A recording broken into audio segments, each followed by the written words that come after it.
Bonjour à tous et bienvenue dans l'Histoire à la source, votre podcast dédié aux histoires et aux anecdotes historiques. Les faux culs sont les vieux de la vieille, mais revenons à nos moutons et taillons une pipe ensemble. Si cette phrase vous a semblé cohérente tout en vous décrochant un sourire, c'est parce qu'elle est composée d'expressions françaises bien connues. Aujourd'hui, revenons sur l'origine de ces expressions dans l'Histoire à la source. Un faux cul. Cette expression, qui désigne aujourd'hui avant tout une personne qui n'est pas sincère, n'a pas toujours été le cas. À l'origine, le faux cul, c'était un rembourrage utilisé pour les femmes afin d'augmenter le volume de leur postérieur et dont les premiers témoignages remontent au XVIe siècle. Une période où la cour du roi de France devient de plus en plus importante sous François Ier et ses successeurs. Le recueil de Gabriel Minu en 1587, intitulé « De la beauté, discours divers », fait office de référence pour ce qui est de la description de la mode à cette époque.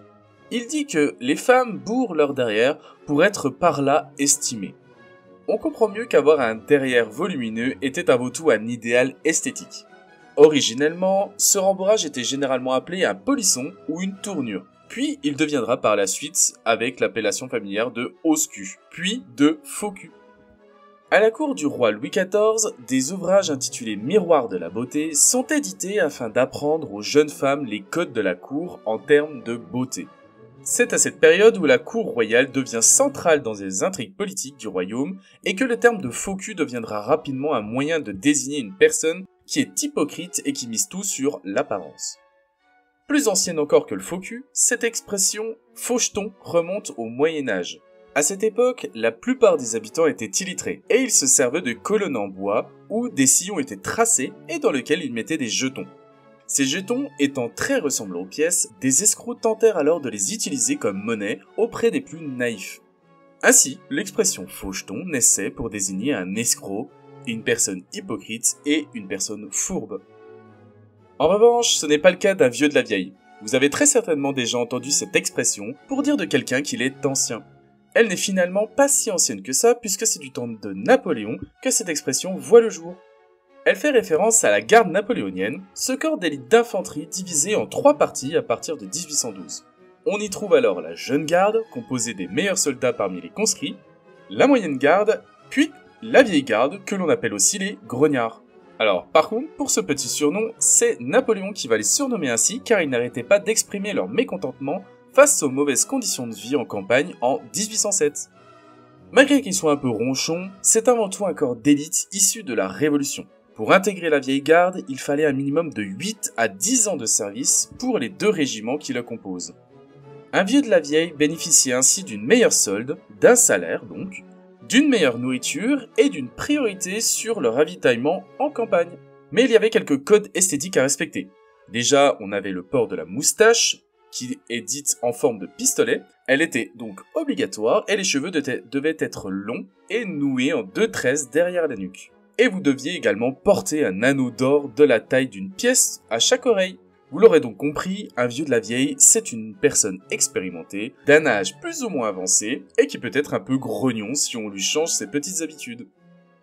Mais revenons-en cette fois-ci à nos moutons. Cette expression littéraire qui veut dire reprendre notre sujet principal de discussion est issue de la pièce de théâtre La farce du maître Patelin, composée à la fin du Moyen-Âge vers 1456-1460.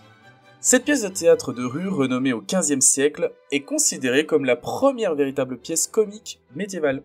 Le héros de l'histoire, Maître Patelin, est un menteur doublé d'un bon comédien. Il réussit d'abord à tromper un marchand de draps du nom de Guillaume en voulant lui acheter du tissu à bas prix. Au moment de payer, il fait semblant de mourir et de perdre la raison, au point que le marchand finit par croire que c'est peut-être lui-même qui perd la raison et qu'au final, la transaction n'a peut-être jamais eu lieu. Après cette première tromperie, une autre affaire de vol où le même Guillaume se fait dérober tout son troupeau de moutons. L'affaire finit alors devant le tribunal où notre pauvre Guillaume, complètement déboussolé, s'en mêle dans les idées entre la vente de draps, le vol de moutons et les autres choses. Ce qui conduit le juge à le rappeler à l'ordre avec cette expression « Mais enfin, revenons-en à nos moutons !» Il faut aussi noter que c'est surtout Molière qui va populariser l'expression en la reprenant à plusieurs reprises dans ses pièces de théâtre. Bon, maintenant qu'on est revenu à nos moutons, si on taillait une petite pipe. Cette allusion sexuelle proviendrait des prostituées. Au XXe siècle, les cigarettes manufacturées étaient réservées aux plus riches, tandis que les autres roulaient leurs propres cigarettes. et l'action du roulage de la cigarette était alors associée à une pine. De plus, la quantité de tabac utilisée pour rouler une cigarette était quasiment la même que pour bourrer une pipe, donnant naissance ainsi à l'expression « faire une pipe » car le terme « pipe » et « cigarette » étaient synonymes à l'époque. Mais il reste le terme de « tailler » qui lui va provenir tout simplement de la plume. Pour tailler les plumes d'oie, il fallait mouiller la pointe avec sa langue avant de la tailler avec un couteau. L'expression « tailler une plume » était également utilisée et on retrouve même cette expression chez ce petit coquin de Guillaume Apollinaire dans son roman Les 11 000 verges où des passages l'évoquent très clairement comme celui-là. « Ah, Hélène, comme ta langue est habile. Si tu enseignes aussi bien l'orthographe que tu tailles les plumes, tu dois être une institutrice épatante. » Mais cette expression n'est pas seulement franco-française. Elle existe sous différentes formes dans d'autres pays, comme au Portugal sous l'expression de « fazer broche », qui veut dire faire un bijou, ou encore en espagnol où l'on dit hacer una mamada, signifiant faire une tétée. Et je m'excuse bien évidemment pour cet horrible accent car je n'ai jamais fait d'espagnol. Merci beaucoup d'avoir écouté ce premier épisode sur les expressions françaises. N'hésitez pas à le partager et à mettre éventuellement un commentaire.